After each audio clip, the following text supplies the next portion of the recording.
Good afternoon, everybody. I'm getting really good at these introductions. Thank you for joining our third session for today's Yes Speaker Series. Today we're joined by GBC alumni and Underline Studio co-founder Fidel Peña, who will share a talk on using our voices as designers to amplify those that are marginalized. Before we get started, we would like to acknowledge that the land on which George Brown College is situated is the traditional territory of the Mississaugas of the New Credit First Nation and other Indigenous peoples who have lived on this land. Today, the meeting place of Toronto is still the home to many Indigenous people from across Turtle Island, and we're grateful to have the opportunity to work in the community and on this territory. Across the School of Design, we remain committed to elevating and removing the systemic barriers to accessing college programs and services and to elevating Indigenous voices of our student population. Now, in a commitment to build connections and opportunities for students to engage with design's visionaries, Yes features a week-long lecture series, 18 to be exact. The design-focused speaker series has been cultivated in an effort to provide dynamic perspectives and unique discussion opportunities for members of our community, including students and faculty alike. Honest advice for designers from really good designers connects the School of Design with those who have impacted the industry on a local and global scale. We encourage you to ask any questions you have for Fidel in the YouTube chat. With that, I'm happy to introduce Fidel Peña, who is a creative director and co-founder of Underline Studio.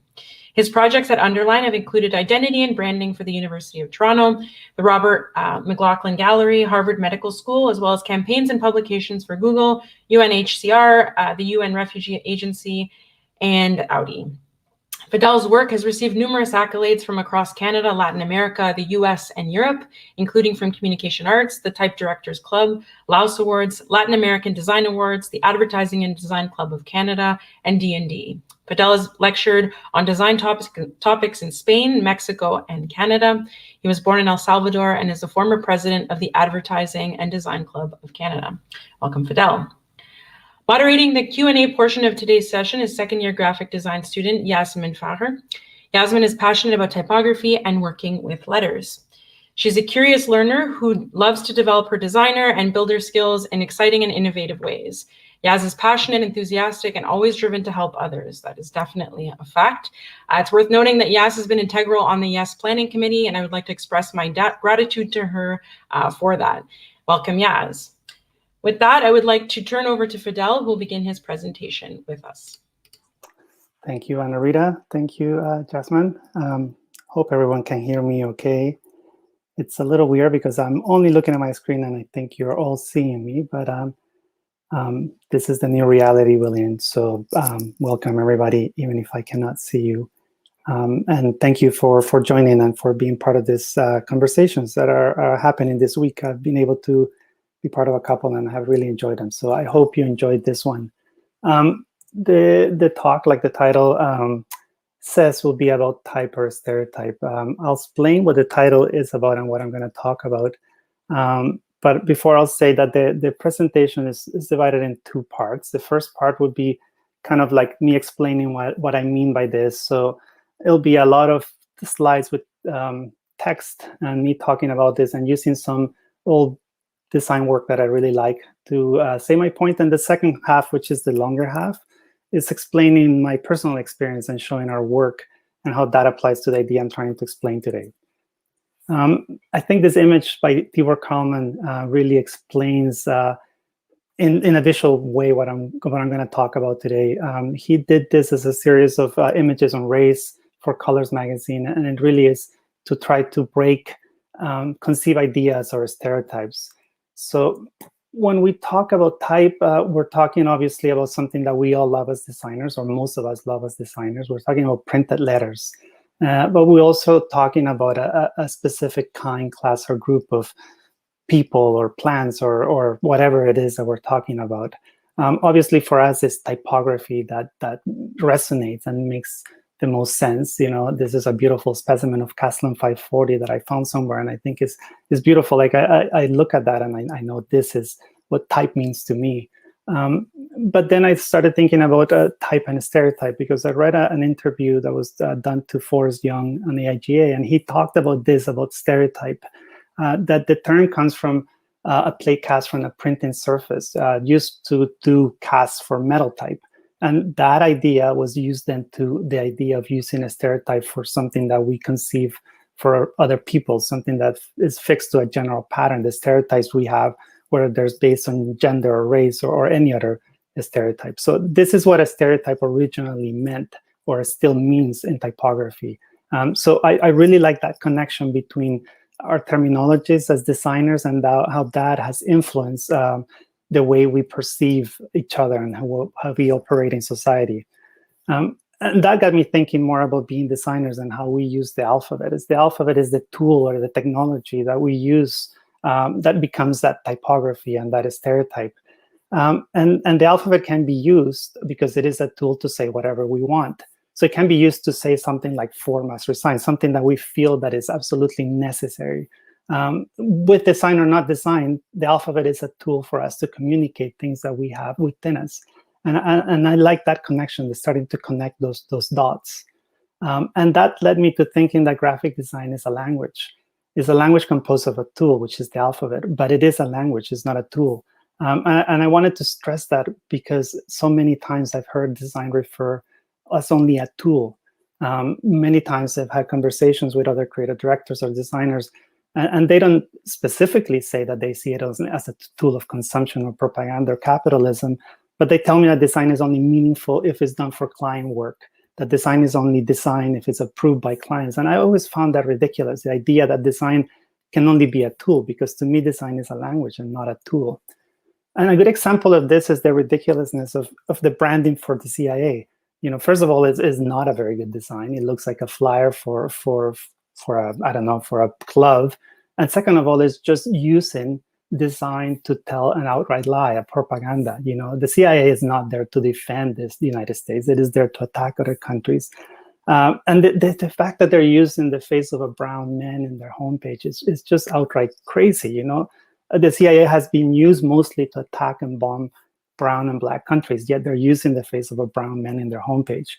And then this line at the bottom that says that they're giving US leaders the intelligence they need to keep our country safe. Again, is not to keep the US safe, but to invade and intervene in other countries. Like in 1973 in Chile, when the CIA plotted deposing the democratic elected president Salvador Allende, or all the other interventions done in Latin America over the last 60 years. And I couldn't fit here all the ones I've done in the list for Africa because I only have so much space on the screen. But the truth is that design can be used as a tool for something as bad as that, but it isn't that. Design is not that.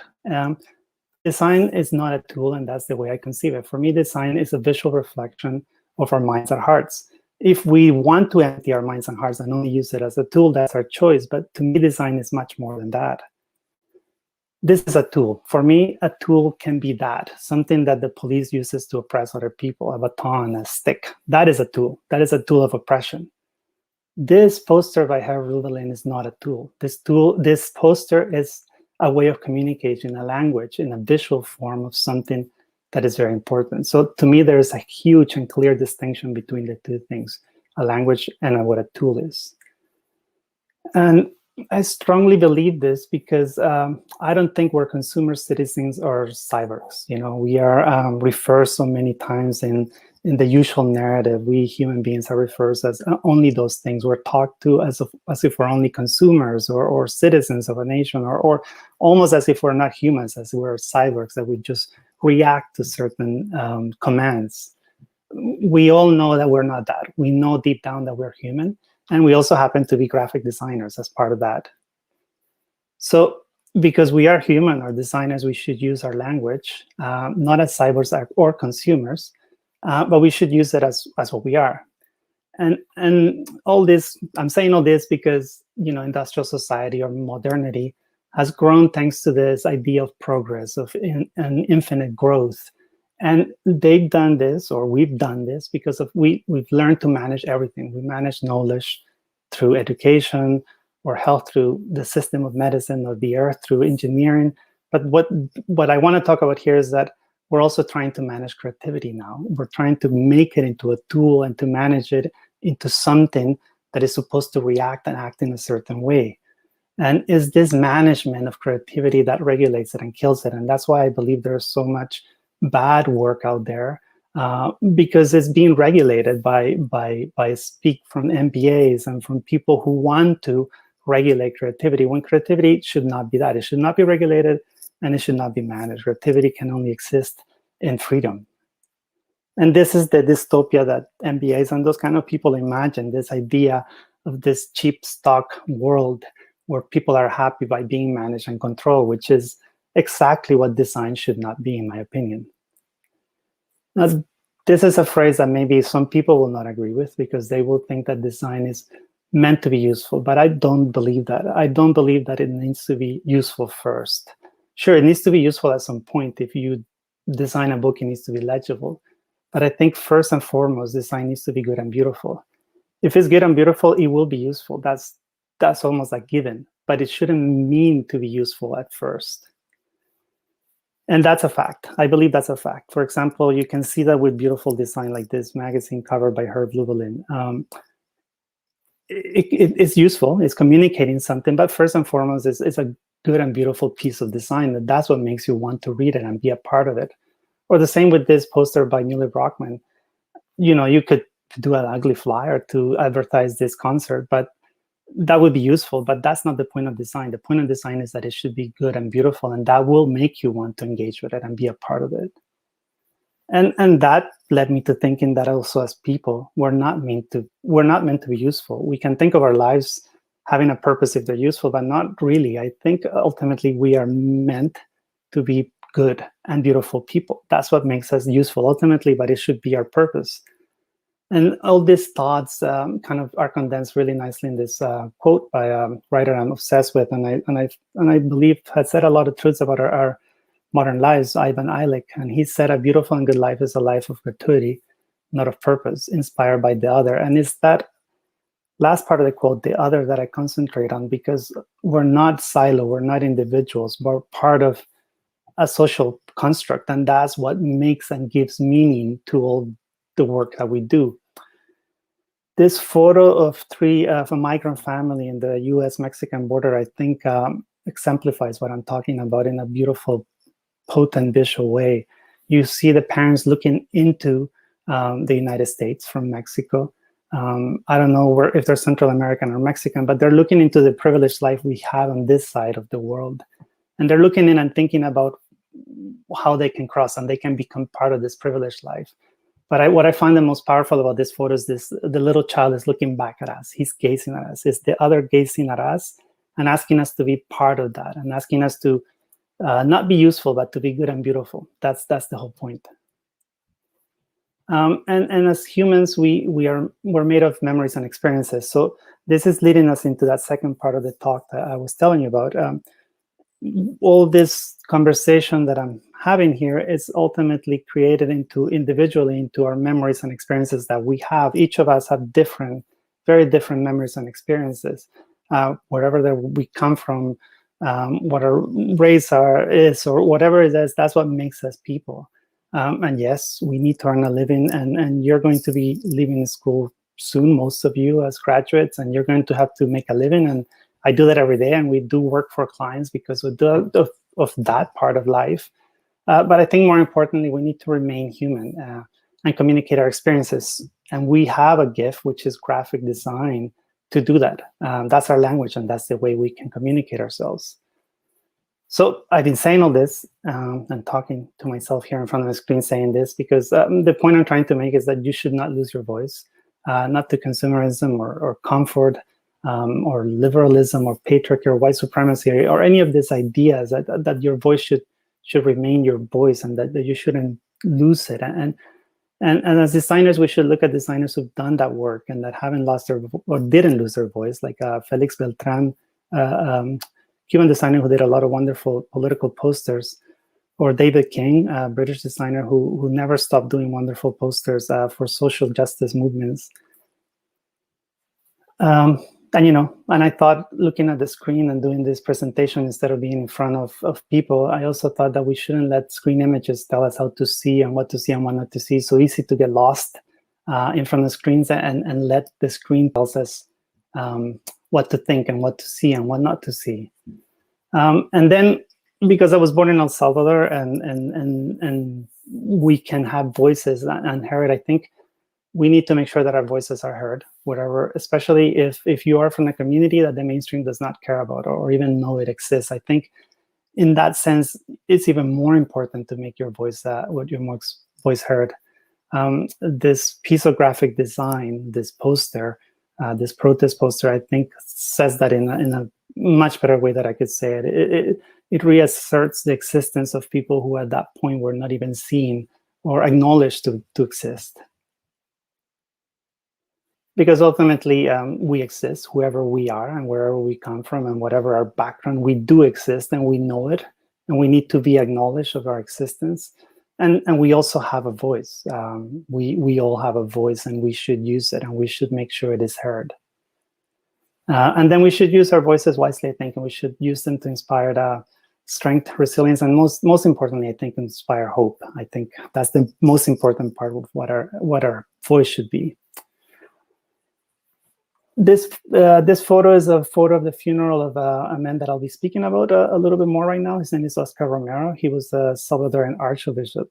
And why I'm going to talk about him is because, like I mentioned recently, I was born in El Salvador and came to Canada. So what makes me who I am, this collection of memories and experiences, have to do with these two countries. And those things that have made me who I am are a mix of things. A mix of things like growing up during the Civil War, obviously my family, but also a dichotomy of growing up near an ocean, but now living amongst the snow, palm trees and pine trees, Roque Dalton, someone else I'll talk about, and also in the war, being part of checkpoints and bombs. And like I said before, Oscar Romero. Oscar Romero said a phrase that I think applies very much to what I'm trying to say today, and he said he was the voice of the voiceless.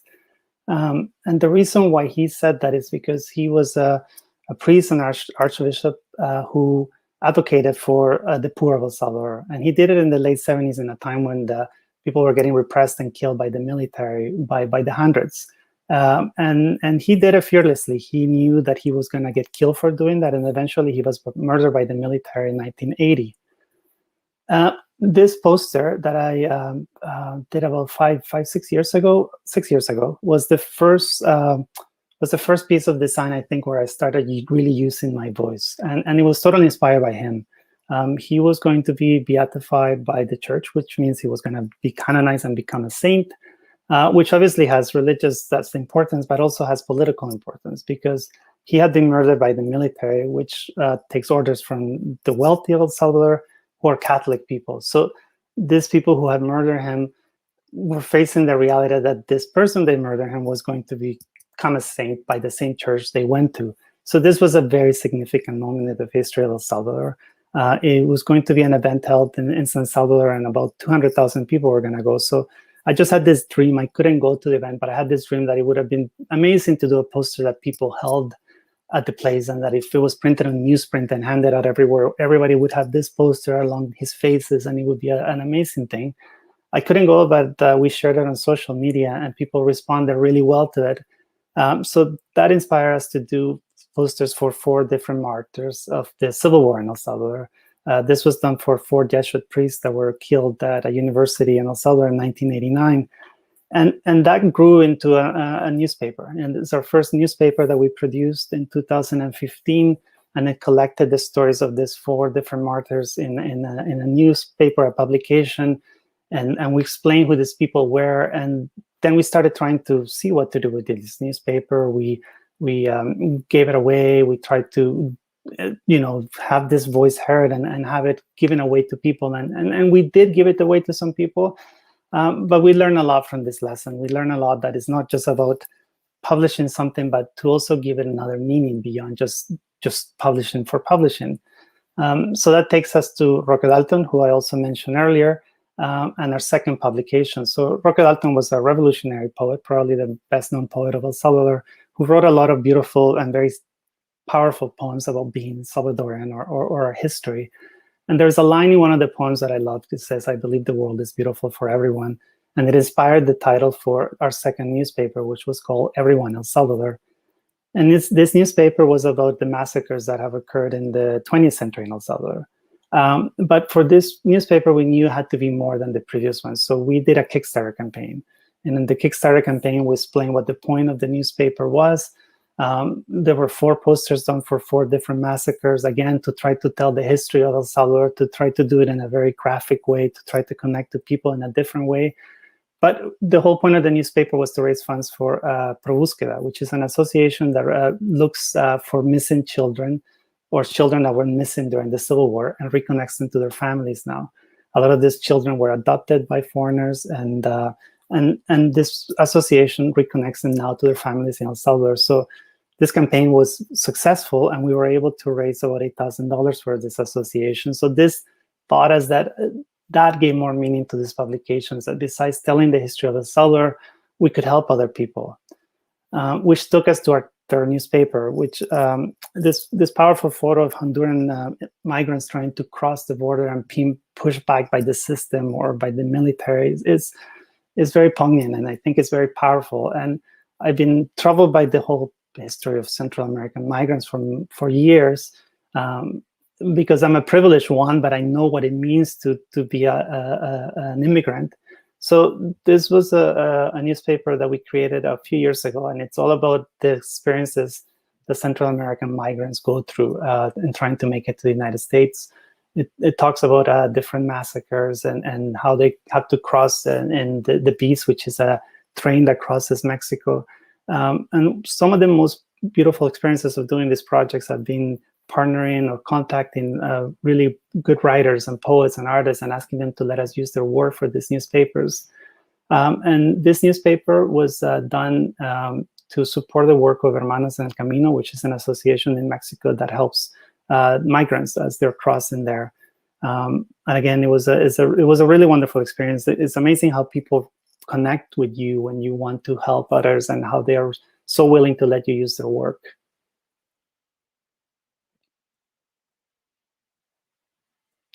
And the last of those publications we did was in honor of Berta Cáceres.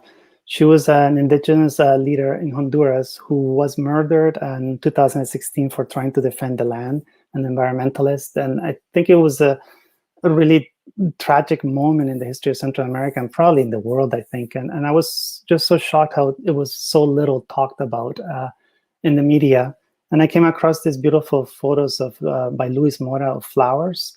He's a Colombian-Canadian photographer who does this powerful, beautiful photos of flowers. And I just thought they represented those environmentalists that are getting attacked or killed in Latin America, like Berta Cáceres. And so we asked Luis if he would let us use these photographs for a publication in honor of 4 environmentalists that have been attacked or murdered. And he let us do it. And to honor his photographs, we printed this offset instead of in newsprint. And again, we sold it through a microsite and distributed it to raise funds for COPIN, which is the organization that Berta Cáceres founded in Honduras, and it still is there to defend the land rights of indigenous people in Honduras. Again, we connected with a lot of wonderful poets and who let us use their poetry, and writers and different people to get the piece to come together. And besides doing these self-initiated projects, we've been lucky to also been asked to do some projects that relate to things that we care a lot about. In 2017, Flash Reproductions, who publishes Waiver Arts, asked us if we would contribute to do an issue for their 150th anniversary of Canada. So we wanted to do something that sort of ripped the veil of the myth of what Canada is. So we thought of the idea of doing a book that just showed the beauty of the landscapes of Canada, like most of the official pamphlets of the government do to give this illusion that Canada is this paradise. But we wanted it to be something that you could rip. You could rip and to demystify the idea that Canada is a paradise and unveil the destruction of the land, the colonization of the land, and what has been done to indigenous people in Canada. So this is the publication, and then you experience it like you would experience a publication, that is propaganda until you start ripping it, and then you discover a poem throughout by Leanne Simpson, an indigenous Canadian poet, and then there's a lot of data, facts about what indigenous people in Canada has suffered over the last 150 years. The book was French folded and perforated, so you literally had to destroy the land like we have in Canada to unveil that truth that is underneath this glossy sort of illusion that we've been given. A project we did last year for our Canada Institute that was really wonderful was for Ken Monkman and Indigenous artist, Canadian too, who had the commission to do these 2 wonderful big paintings at the Met. It was a really wonderful project because this was a publication to celebrate that commission, but it was about much more than that. It's about Ken's work and how he's trying to decolonize our idea of, of how we perceive the newcomers and how we perceive, Canada, and also the erasure of the Indigenous history in Western art. And so his whole, premise and how he worked these 2 pieces was to research classical Western paintings and take elements and sort of redo them into this 2 wonderful paintings. And it was wonderful because, to do pieces like this really gives meaning to the idea of what design can and should do. And a very recent project we just launched is the rebranding for the McMaster Museum of Art. This was one of the most exciting projects we had last year. We were approached by them, and the way that they're approaching is also about decolonization of the idea of the museum. They're doing that by also decolonizing their collection, and so we wanted to do that in a very simple way. So what we did is we created a logo that's very simple, and in parentheses we put the M for museum. To show that the museum is being departed from the regular discourse that is being given. So that the logo is very simple, but then the brackets also expand to indicate that they're becoming inclusive to a huge diversity of art forms and ideas, and that is the entire point of the museum now.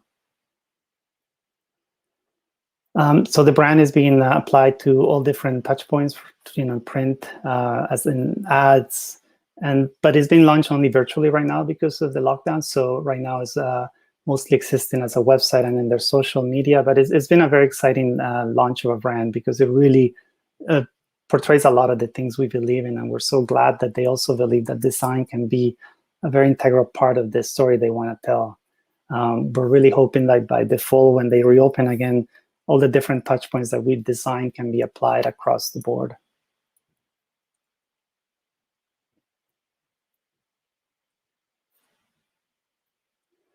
And then the last part of the conversation that I want to do is a lot of the personal work I do. And I just wanted to say that sometimes, if you do personal work, don't get discouraged or don't stop yourself from doing it, because even if you think it's just one small voice, which is sort of what I think a lot of the times, I do think there's a lot of voices that can be connected through that one small voice, even if you think it's insignificant or that no one will care.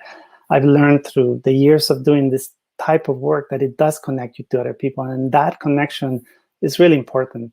Like through doing personal work and just throwing it out there, I make connections with other people. And like this project that we did for Sur Gallery, they had seen our work and they wanted us to do some posters for an exhibition they were doing. The exhibition was a wonderful idea. It was these posters that were lost for years that had been designed to against fascism in Chile in 1973. The exhibition never happened because of the coup that happened there, but the posters were found and they were exhibiting those posters, and they asked us to reinterpret 2 of them. So we got a chance to do number 12 and number 13 that was about fear and divide. So being part of that exhibition and being part of that whole thing was really exciting. We've had many opportunities to do many other projects like that, like this one that we were asked to do a poster for the Tolerance Poster Show by Mirko Ilic, curated by Mirko Ilic, and it's really great because this poster is traveling as part of their exhibition that includes about 150 different designers. So we're part of that, and it's really nice. It travels around the world. It was hosted here in Toronto by the ADCC last year. This was a poster that we did for AGI San Francisco. They asked us to do a poster on the theme of community. So, to us, community is entire humanity. So many things about the discourse now on identity and so on. I think they're very important, but at the same time, they can be so divisive and they can help us divide us so easily that I think it's important to remember that ultimately it's about a community, a unity, and I think that's crucially important. Sometimes we're asked to do posters for publications. This was for a publication in London about creators of the future, creators of tomorrow. And a flag that we were asked to do recently about, about peace in general, and then we chose to do it on ahimsa, which means non-violence. And some poster we did recently or last year about social distancing that the Designers Against Coronavirus published in their book. So it's connecting to people that I think is wonderful through design. I think it's a really wonderful opportunity, and it's really nice to be able to do that.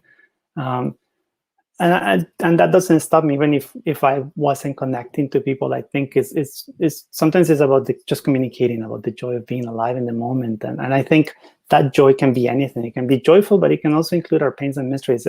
Like I said before, it should be about our experiences and memories, or whatever we want to communicate. A lot of the things I do personally are things I feel in the moment. Like this poster I did about my favorite Latin American literature books. What's nice about this is that it ended up connecting me to someone very special. I posted this, and a friend who's a translator saw it, and she showed it to one of the people listed in the poster, Juan Gabriel Vázquez, who's a writer from Colombia. And he liked the poster. So when he was in Toronto about 2 years ago, we met up, and I gave him a copy of the poster, and he signed one copy for me. So I think that was very, very special. And again, just came out of doing a poster about books I love. Some posters come out of having conversations with friends. This was a conversation I was having for a friend about how capitalism has infected everything, from rivers and forests, but also to education and poetry and literature. Like, it just seems to go everywhere, and it seems to be insidiously infecting every aspect of our lives. I did this while I was in El Salvador once, thinking about, watching the news about femicide in El Salvador, but all over Latin America, and of course all over the world, including here, Canada. This was a poster that I did in 2018 about the separation of children from their families in the States. And some of these posters we do end up printing and selling to raise funds. This we did to raise funds for the organization in the States called Kids in Need of Defense Kind. They do wonderful work trying to reunite children to their families ripped at the border. And for them, we did a second poster about that children don't belong in cages when they were being put in cages, and they're still being put in cages, just in a more liberal way. Now they're plexiglass instead of being metal cages. But again, a poster about that situation that I have kids myself. So this kind of thing, knowing that there's Central American children being treated like that is very impactful. And sometimes it's just a reaction to those things. Sometimes I react to books I read. This is a wonderful book called Unforgetting by a Salvadorian American writer, Roberto Lobato, and his whole thesis is about remembering your history, your personal and social history, and piecing it back together to remember who you really are, and to piece together who you are as a person. Something that has really troubled me recently is what's happening in El Salvador in the last 2 years with the president there. He's disinforming the whole population and manipulating the entire thing to establish a dictatorship. So I do a lot of posters about that, about how we live in a disinformation age where things are not truth, and how that disinformation age is ripping the fragile democracy that is in El Salvador through hatred. This, again, back to that president, he said something outrageous like the war and the peace accords were a farce, they mean nothing. So there was this beautiful Twitter movement with this hashtag Prohibido Olvidar, which means never forget, where people posted memories, their personal memories of the war, or people they had lost. So I collected a lot of these tweets and put them in a poster together with this hashtag, and we'd like to do something more with this, because I think it's very powerful to show that that dictatorial guys like this are absolutely wrong, and they don't know what they're doing. This was a poster trying to get people to vote and to fight against that dictatorship, which obviously didn't work because he's gaining more and more power every day.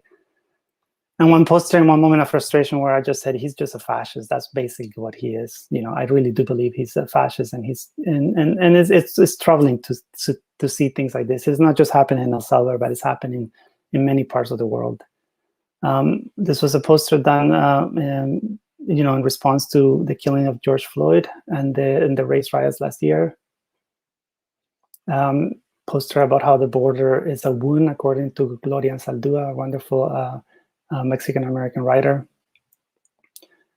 This is something about the deconstructing or decolonizing, dates like October 12th, and also the monuments that we erect to colonization and so on. This was in honor of Andrés Guardado, who was a young Salvadoran American 18-year-old guy killed by the LAPD. And I was really shaken by the idea that, the police kills a lot of Black and brown and indigenous people constantly. But just the idea that this, my older son is only 12, but I'm thinking that in a few years, he could be murdered by the police. It really hit me. And this was during the last lockdown, and I kept walking by this dead flower that was dying every day, and I took some photos of it and used it for this poster. This is a poster by one of my favorite poems by Borges, poem about a book I love by Ernest Becker. Another poster about books I read. I love doing posters about the stuff I'm reading. This was one during one of the lockdowns last year when I was reading a lot. Something about the loss of our idea of sacredness of life in general, and especially about the earth. And the last poster here I have is a poster about reading more. I do think that reading is an amazing pleasure, but also helps us sort of understand life in a much better way. So this was a book I did a couple of years ago, or a year and a half ago, about favorite books I read in 2019. So just to conclude, I guess tying it back to what the title of the conversation was, is that don't let others make you into a type or a stereotype. I think we should all fight against the stereotypes they make of us. It takes time. At least it's taken me a long time to try to be an individual within this sea and mass of stereotypes people can have about me. But I think that's what we should be. I came across this amazing tweet by Dantley Davis, who is the head of design of Twitter. I'll pause here for 10, 20 seconds to let you read it. But I think this encapsulates a lot of what I was trying to say. How when you're young in design and you're trying to find yourself, you sometimes pretend to be who you're not. But that ultimately is exhausting. And that I think we really do have to be ourselves, whoever we are. And I think this kind of comes down to one thing, that freedom is not doing what one wants to do, but about being who we really are. I think that's what freedom really is, at least for my own experience. That's what I've learned. And I'll leave you with this amazing quote by Oscar Romero that I do think is a lot of what I'm trying to say here. And you can find more of this work in our Instagram accounts or in our website. And thank you so much. These are my kids saying thank you for your patience. Thank you so much, Fidel. Your amazing presentation and for your work. They were very powerful and moving and promote positive change. I'm pretty sure that our audience could recognize many of them. And what connected to me the most was when you talked about what design is actually about and what it is, and especially when you said not losing your voice as a designer. So thank you so much. We really enjoyed it. Thank you. Yeah, so let's start with an audience question. Okay. So Mary's saying that that was such a powerful and inspiring talk. Thank you, Fidel. How do you manage to connect with people and communities from your native country while permanently residing in Canada? Yeah, thank you. That's a good question, because I do sometimes feel disconnected. But I guess social media has helped a lot, because I've been able to throw things out there in the wild that people that are Salvadorian have seen. And I have connected with amazing writers and artists, cartoonists, illustrators, photographers from Central America this way. And I don't think I could have done it in an older traditional way. I've become friends with some of these incredible people that way. So I've traveled. My parents still live in El Salvador, so I travel occasionally there, which brings me back to El Salvador. But I would say social media has done it. It's done an amazing job of connecting with people. Then I met them through email, and so on. There's a huge Salvadoran community in the States. So it's through them that I kind of connect back to the people in El Salvador. So it is wonderful that way. That's really great to hear that you're still connected with them. And yeah, I agree. Social media is just the best way to connect with everyone. So we have another question.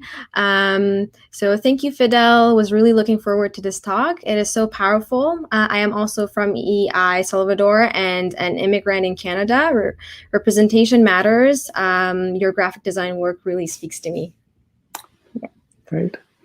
So Jasmine saying, such an important topic. Thank you for speaking about this, Fidel. How do you overcome the insecurity of saying the wrong thing when using your voice for advocacy?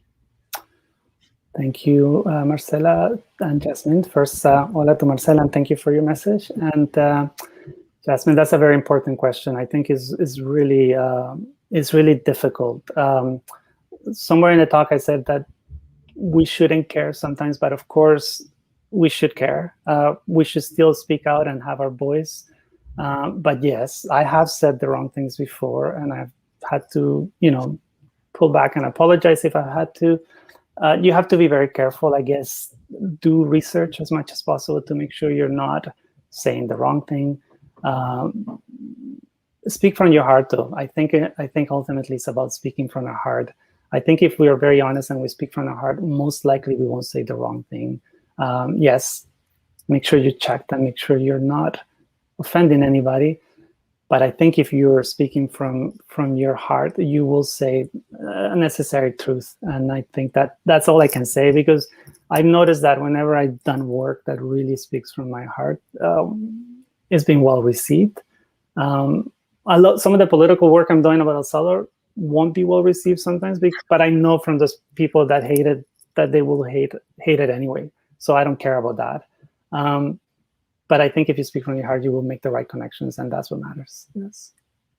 Yeah, thank you for your answer. Yeah, I definitely agree that it's really matters to speak from your heart. And, there's always someone that doesn't like your work and hate it. So there's always like someone like it, someone doesn't like it. But yeah, so we have, I think, one more audience question that we can answer. Mm-hmm. So Brittany is saying, how would you describe your design research process? Right. I guess that depends on what I'm doing.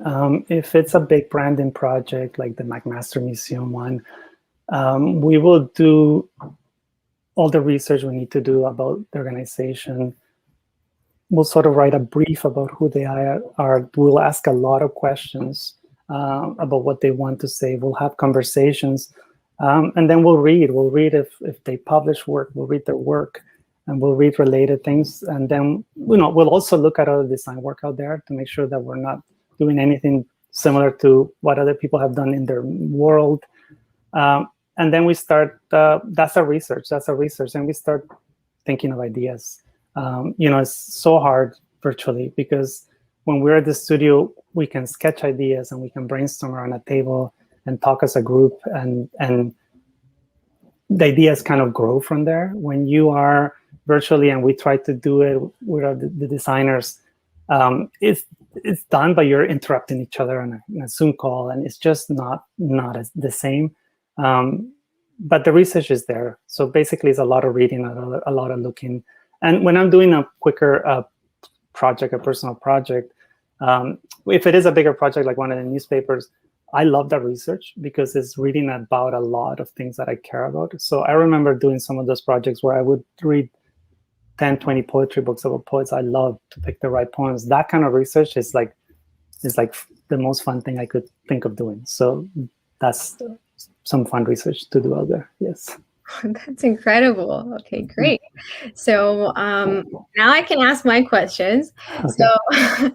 So this question is actually for people like me, students and graduates who are wondering how to can portray themselves in the industry.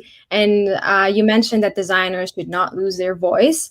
And I wanted to ask, is there something else that, in your opinion, for example, what should a designer do to be defined as a good designer in the industry? So what should you do to be seen as a good designer? That's your question, right? Yeah, or you can say, like, in your opinion, how do you define a good designer? Right. So I think, well, some basic things are necessary, right? Like good understanding of typography and layout and those things that I think with time, and you can see it in young designers too, you can start seeing that they understand those basic things and treat them well with care. But then also a personality, their own, if they have, that's going back to the voicing, if they have a voice and they're doing personal projects, things that have a meaning beyond just doing good polished design, I think that's the second very important thought. And then the third thing I was a nice attitude. We like working with people who are nice to work with. So I think a good designer is made of those three things. Someone who has a good principles of design, has a voice, but also is willing to listen. And that's the part about being nice and being part of a group. Because some projects can be personal and but I think every project is a collaboration. You know, I work very closely with Claire Dawson, who's is the co-founder of Underline, and even personal projects, even when they're very little, I show them to her. And I think design is always a collaborative process, and you have to be very willing to listen. And all the best work that we do at Underline is part of that collaborative process. So I think that's what makes a good designer. Yeah, thank you so much for saying that. It actually brings my second question. I was going to ask that when you're bringing your background into your work, and I know that you're in a collaborative studio and everyone has kind of like their different backgrounds, how do you put your work, like with all this different ideas and input everyone has, how do you decide which way to go? Right. If it's client project, it's usually we're looking at what needs to be done for the client. So really, at that point, we're really looking at what answers best or what exemplifies best what the client should be. So again, back to the McMaster thing, what is the best expression of what McMaster should be out there? So I think a lot of the times it's about that. It's about really trying to distill based on the brief and about what we learn about them, which option is doing that. We always present more than one option, though. We always present at least 3 options to the client to let them make that final decision.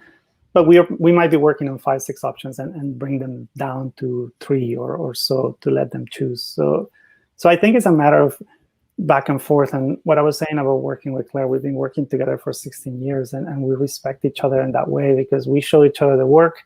And we're totally open and honest, and the same with our designers. And we're like, this could be better if we did that. And maybe it won't be, but let's try it. And then that's how we try to make the work better. And we're really always trying to make it better. It's about that. It's about just making sure the work is really at its best that we can do. Oh, that's great. Yeah. I've been hearing this through the talk, especially I think Ellen Upton mentioned it, like only present 3 ideas, don't present more. So that's really great to hear. Right. Sometimes we do, and we make that mistake. I heard her say that. I'm like, oh, maybe we shouldn't present. We sometimes present 4 or 5. And I think it does confuse them. I don't think she's right. When we present them more than 3, it does confuse people, I think. Yes. Yeah, definitely.